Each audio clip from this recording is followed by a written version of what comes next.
Marion Pope Food Share is a nonprofit organization located in Salem, Oregon. It's a regional food bank that was incorporated in 1989, and it had been spun off by the local community action organization here in this region.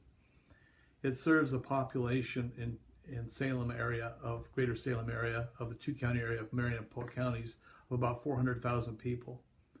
About half of those people reside in the city of Salem and Kaiser, those two cities, and the other half are outside, more in the rural areas. I started working as the executive director of Marion Polk Food Share in 2005, in August of 2005. It was quite a learning experience when I first got started, and we were serving a fairly significant population, providing emergency food boxes to the population.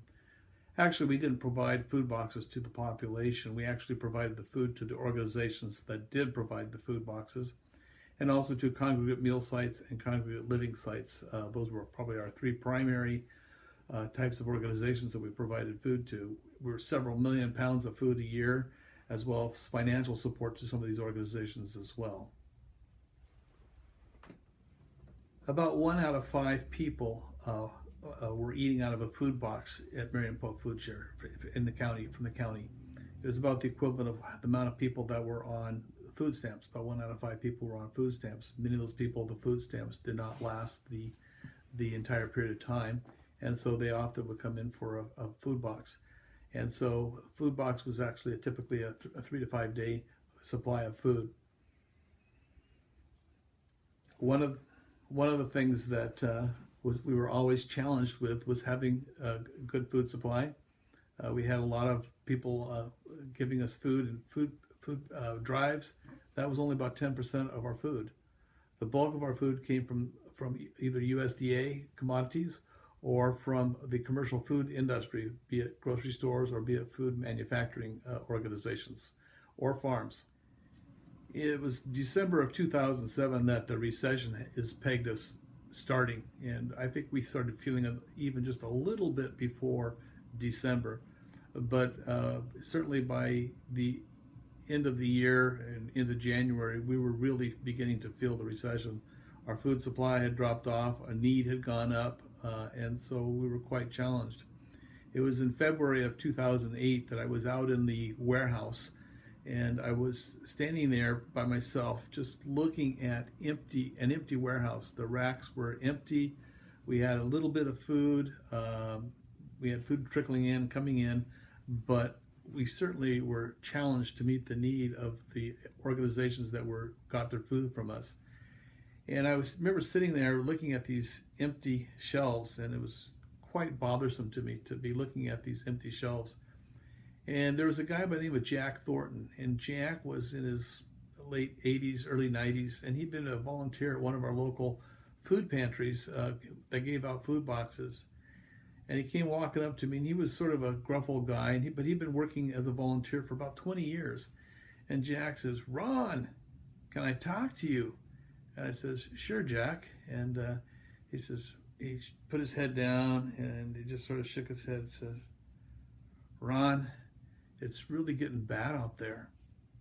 And he says, "You know, I had family members that were in the concentration camp in the Philippines during World War II, and all they got was like just a little cup of rice a day."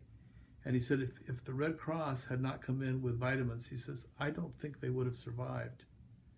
He says, "Do you think it's going to get so bad that all we can do is give out a little bit of rice? Maybe we ought to get some vitamins." And then he walks off and leaves me looking at this empty warehouse with this thought: rice and vitamins.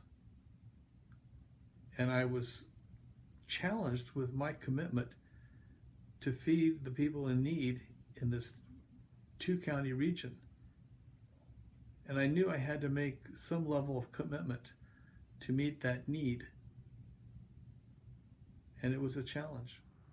Marion Polk Food Share has a business cycle that in some ways resembles a retail cycle.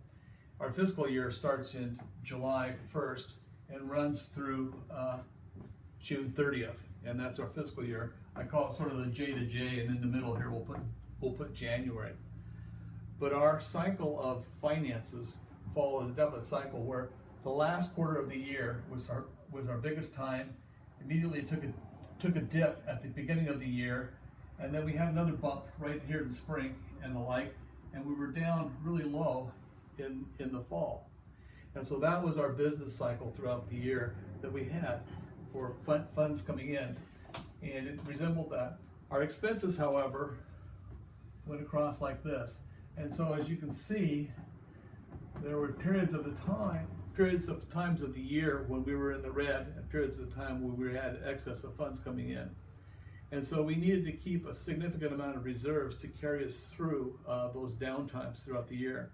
We actually had about 6 months out of the year to 7 months out of the year when we were actually had less revenues than we did expenses. So our expenses were greater than our revenues 6 to 7 months out of the year.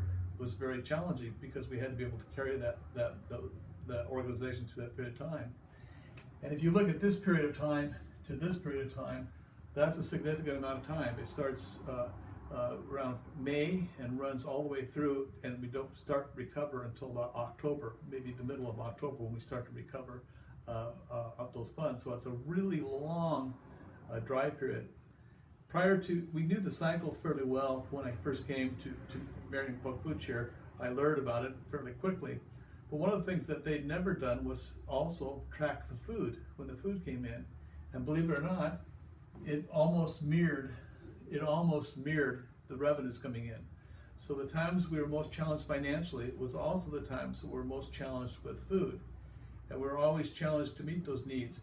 And so when we had reserves there to carry us through, but the question came, how much do we chip our reserves down? How much risk do we take within the context of being able to make sure we had adequate food supply? Do we purchase food and risk not being able to pay wages the following month? Those are the kinds of challenges that we face within a period of time. And this is another one of those avenues of things that I'm going to need your expertise and advice as consultants to help us sort of figure out how we're going to weigh this out. So I've called you guys in as consultants on this to help me make a determination of what I now need to do. You know where we are. You know, you can look at our financials. You can see where we are. You know that we have some dips and rises in our funding that go up and down. We have challenges that we're not sure when this recession is going to end, but we have to make a commitment. What commitment would you guys recommend that we do? How would you implement the kind of changes we need to make to meet the commitment that we have as an organization to end hunger in our two-county region?